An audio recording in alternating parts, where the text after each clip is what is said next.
Di kota Basra, saat malam mulai turun, dan suara pasar mereda. Di sebuah sudut miskin kota, seorang gadis kecil memulai perjalanan yang kelak akan mengguncang dunia tasawuf. Namanya Rabiah. Ia lahir pada awal abad kedua Hijriah, dalam keluarga yang sangat miskin. Saking miskinnya, lampu minyak di rumah mereka nyaris tak pernah menyala. Malam kelahirannya, ayahnya menangis.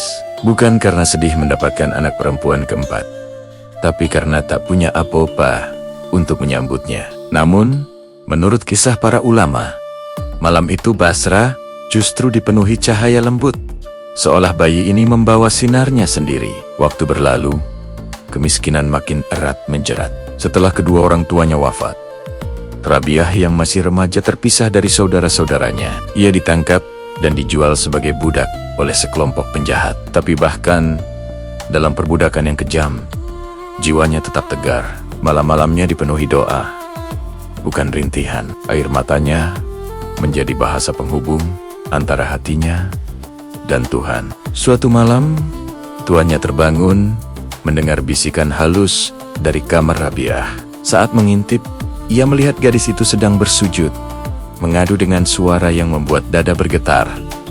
Ya Allah, Engkau tahu betapa hati ini hanya menginginkanmu. Jika Engkau beri kebebasan, hamba akan gunakan seluruh hidup untuk mencintaimu. Di ruang gelap itu, cahaya aneh menerangi sosok Rabiah yang sedang sujud. Sang tuan tertegun, merasa melihat sesuatu yang bukan dari dunia ini. Keesokan paginya, ia memanggil Rabiah dan berkata dengan mata berkaca-kaca, "Kau bukan lagi budak, kau adalah wanita merdeka. Mulai hari ini, pergilah. Ibadahmu adalah kehormatan bagi dunia." Setelah bebas, Rabiah memilih hidup dalam kesederhanaan total. Rumahnya kecil, hanya beralaskan tikar usang dan sebuah kendi air. Namun, dari rumah yang nyaris kosong itu, memancar cahaya rohani yang kelak menggetarkan para zahid dan sufi besar. Orang-orang datang bukan karena ia punya harta, tapi karena ia memiliki sesuatu yang jauh lebih berharga, cinta murni kepada Tuhan. Rabiah sering terlihat berjalan di jalanan Basra, membawa obor di siang hari bolong dan seember air di malam hari. Ketika ditanya apa tujuannya, ia tersenyum dan menjawab, "Dengan api ini, ku ingin membakar surga. Dan dengan air ini, ku ingin memadamkan neraka, agar manusia menyembah Allah, bukan karena takut siksa atau berharap hadiah, tapi murni karena cinta." Kota Basra gempar. Belum pernah ada kata-kata sehebat itu terucap dari seorang perempuan miskin yang hidupnya penuh derita. Banyak ulama besar datang menemuinya, termasuk Hasan al-Bashri, seorang tokoh besar yang sangat dihormati. Beliau sering berdiskusi dengannya, dan terkadang terdiam, tak bisa menjawab kedalaman spiritual Rabiah. Dalam salah satu kisah paling terkenal, Hasan al-Bashri bertanya, "Wahai Rabiah, apakah engkau membenci setan?" Rabiah tersenyum lembut. "Tidak, wahai Hasan, cintaku kepada Allah telah memenuhi seluruh hatiku. Tak ada ruang lagi untuk membenci apapun."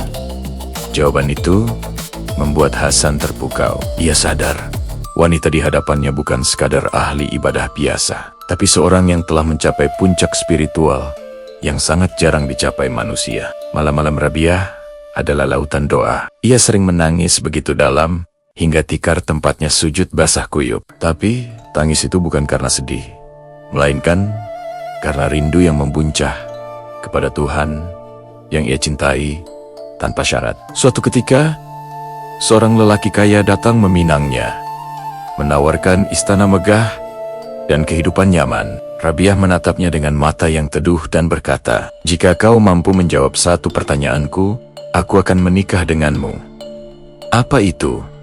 tanya si lelaki. "Apakah engkau bisa menjamin aku akan tetap hidup hingga esok hari?" Lelaki itu tercengang. "Tentu saja tidak."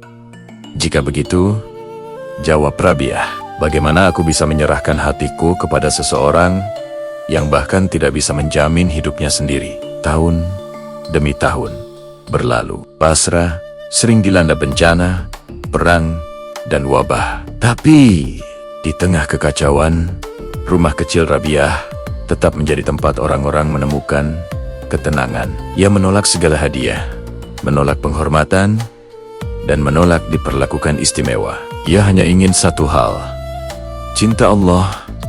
Menjelang akhir hayatnya, Rabiah sering jatuh sakit. Namun, sakit itu tak membuatnya mengeluh. Ketika sahabat-sahabatnya datang menjenguk, ia berkata, "Tubuh ini hanyalah pinjaman. Jika Allah mengambilnya kembali, apa hakku untuk menolak?" Malam terakhirnya begitu hening. Rabiah duduk bersandar.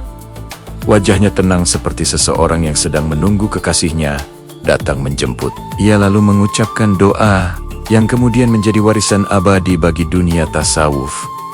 "Ya Allah, jika aku menyembahmu karena takut neraka, bakarlah aku di dalamnya. Jika aku menyembahmu karena mengharap surga, jauhkanlah aku darinya. Tetapi, jika aku menyembahmu semata-mata karena cinta kepadamu, maka janganlah palingkan aku dari keindahan wajahmu yang abadi." Setelah kata-kata itu terucap, napasnya melemah, senyuman tipis menghiasi wajahnya. Dan dalam ketenangan yang suci, Rabiah al-Adawiyah kembali kepada sang kekasih.